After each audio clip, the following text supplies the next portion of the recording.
Hi. I hope everyone's enjoying their day wherever you are in the world. Wherever you are on another planet, I know you're watching. So I had another beautiful day in Sedona, Arizona at one of my favorite places on earth, Chocolate Tree, Organic Oasis. I was around many lovely beings, as I always am, surrounded by so much love, light, and green. Beautiful garden oasis in the desert. And chocolate. The best cacao in the world, right at Chocolate Tree. So I just wanted to tune in with you guys, check in, and briefly talk about the Einstein quote, "Great minds receive violent opposition." While I wouldn't focus on that exact statement, it does bring up some really powerful points. When we're on this path to deepening self-awareness, what comes with that, a natural result of that, is our authenticity grows. We really face ourselves. We really look at ourselves. We really reflect in such a way that we pull things out from deep within us to heal. And we become more and more our authentic self. And so this process of becoming more transparent, more authentic, more high vibrational, really expands the aura. And then you can shine brighter. We shine brighter when we do this. I'm sure many of you are already relating because this is a very natural thing. It's a very natural result for people who are on that path to self-realization, self-improvement, self-mastery. And so our aura expands. We shine brighter and brighter, right? Because when we raise our frequency, it's a faster vibration, more friction, more light. It's literally a science. So your light grows. And it can be seen and it can be felt. It is seen and it is felt. By many on a very conscious level. And also by many who are very unaware and they're only feeling it maybe, but not really aware of what they're feeling. They're picking up on it, but they are not processing it. They can't acknowledge it consciously because it's not a part of their reality to be able to understand that themselves. And whenever we're embodying something, whoever we are, whether we are consciously acknowledging it or not, it is there in our aura, it's in our vibration, it's in our being. And this aura is connected to the aura of the all. And so everybody's going to experience it in one dimension or another. And so it's only natural that when we expand our aura and we raise our vibration and we're really shining bright, right? That radiance is going to attract many different responses, many different reflections from all the multiple perspectives, from all the varying perspectives of all the people around you. The people who are also on that path may be inspired, will be inspired. It will have a domino effect in a really beautiful way. That's the inspiration we're really looking for. I encourage you, and I am inviting myself to do this more and more. So let's look at that in relation to the quote that I posted as the title here, Einstein's quote. "Great minds will always receive violent opposition," is what he says. Sure, I understand that. But instead, let's say, great minds will always inspire other great minds to be in their power. And you can say those words however you want. You can change up the mantra, change up the vision. But the point is to change the fearful statement into one that is positive, because the power is in the positivity. It's literally a science that the fear literally does not have as much power as the neutralizing thought does. So, when we are shining that radiance forth, we can hold the image in our mind's eye to manifest that being seen by those who can perceive that, and maybe we can help to inspire each other to take it to even new heights, to rise even higher. Sure, we don't need to ignore, in fact, we shouldn't ignore that there are going to be many other responses as well. Yes, there, highly likely is going to be that violent opposition. There are many who, everybody's on a different level of consciousness. Everybody's in a different place with their awareness, and so we might receive some reflections from those who are confused and don't even know what that is, and they're curious, so they want to ask us, what is that I'm feeling?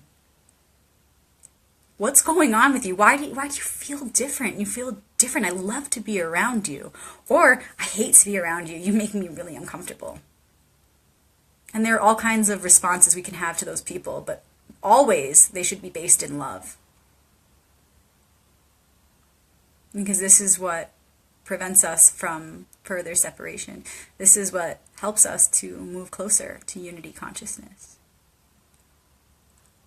So when people are confused about it and they're asking you about it, share authentically from your heart. There's so much I can say about that, but let's talk about the other responses.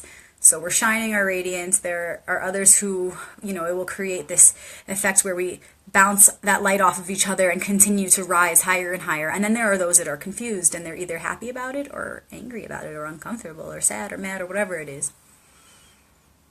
And then there are those that are jealous, envious. And because we know a little bit about the virtues and vices, right? It's good to praise others for the good things that you see in them. And the opposite end of that, the vice aspect, is this envy and this jealousy does not do any good for us, because looking at that in a metaphysical manner, what are we doing when we're just sitting there with those envious or jealous thoughts? The vibration does not feel good. The feeling that comes with those thoughts does not feel good. And the thoughts themselves are not productive at all. Those thoughts are not in alignment with our highest good, because while we could be using that energy to manifest the thing that we are sitting there being envious about, instead we're just sitting there being envious about it. And if we're always just thinking, I want this thing, we're always just going to want it. Instead of seeing ourselves already having it, we're getting caught in a trap where the image we're holding in our mind's eye is of someone else having that thing that you want. Scientifically, logically, spiritually, it doesn't make sense to hold the envious or jealous thoughts. So because we understand that, when somebody is responding to us from this place of envy or jealousy, we truly want to embody that compassion and understanding for what's happening there. And we should truly want to align our response with one that is going to encourage them to move away from those thoughts and into thoughts that are more positive, more efficient for the one, more productive for the self, which is connected to the greater self. So if somebody's jealous or envious, don't you get caught in the trap. Remember that you are still actively creating. What will you create with your response? How can you respond for the highest good of everything as one? Your light is shining forth. There are some envious attacks upon you. How do you respond? With love, right? Because that's what we said, is that we always respond with love no matter what the response. And so we can just continue to stay in that heart space and continue to maintain that radiance of our aura. And maybe we offer them some words from our heart of like, oh, I see you, I see you doing this. I see you in your heart. I see you achieving all those things you want to achieve. Whether they express in words their envy of you, their jealousy of you, or whether you're just feeling it. You can go up to that person instead of shying away from them. You can go right up to them and give them, some kind uplifting words. Plant a seed in their mind's eye of an image that is of them in their success, in reflection of yours, but making it personal to them. So when you walk away, perhaps they'll have cut that cord of jealousy or envy, and they'll be in a more positive mind state, feeling state of, really bringing it back to their own center and seeing themselves having or doing that thing that they were envious of in you.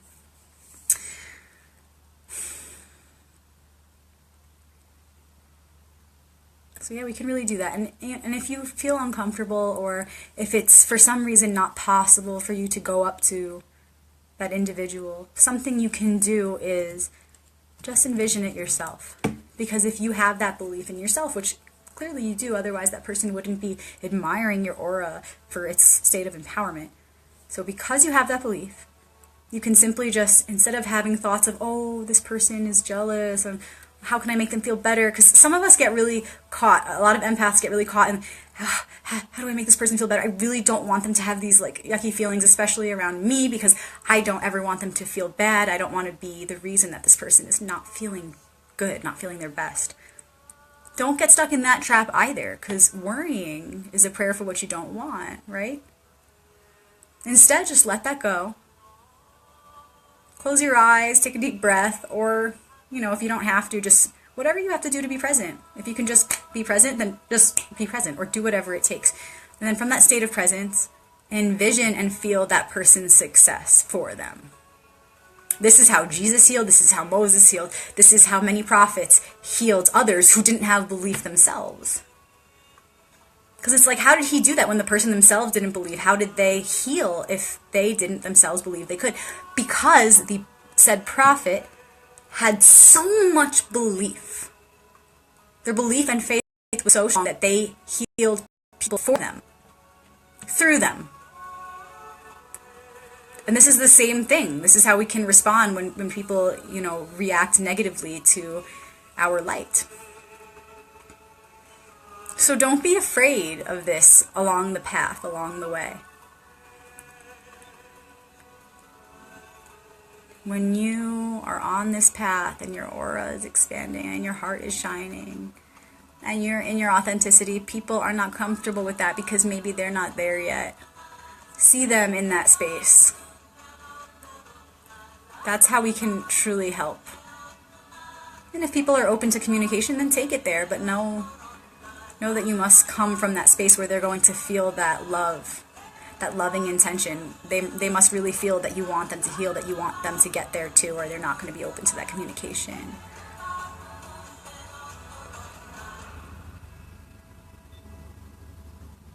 So, yes, great minds will receive all kinds of responses.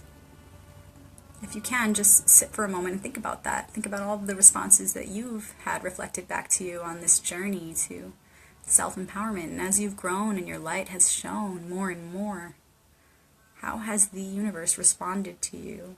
How have you responded to yourself? How can you respond with more presence and more awareness? And this question and this answer will grow and deepen with us along the path, because as we know more, we have more wisdom to apply to this. So it's a good one to revisit again and again. How can I respond with more presence, more understanding, more grace? This is a good question for any moment, for every moment. How can I respond with more presence and grace? How can I respond with more awareness? Then we kind of step out of the question and we just live our lives. And, while maintaining that intention of raising our vibration, we gain more wisdom through revelations by interacting with our environment with this intention that we hold in our head and in our hearts. So we gain that wisdom through experience. And then we come back to this question. How can I respond with more presence? By applying everything I just learned. And then we do it all over again. We respond, we learn more, we integrate. We respond, we learn more, we integrate.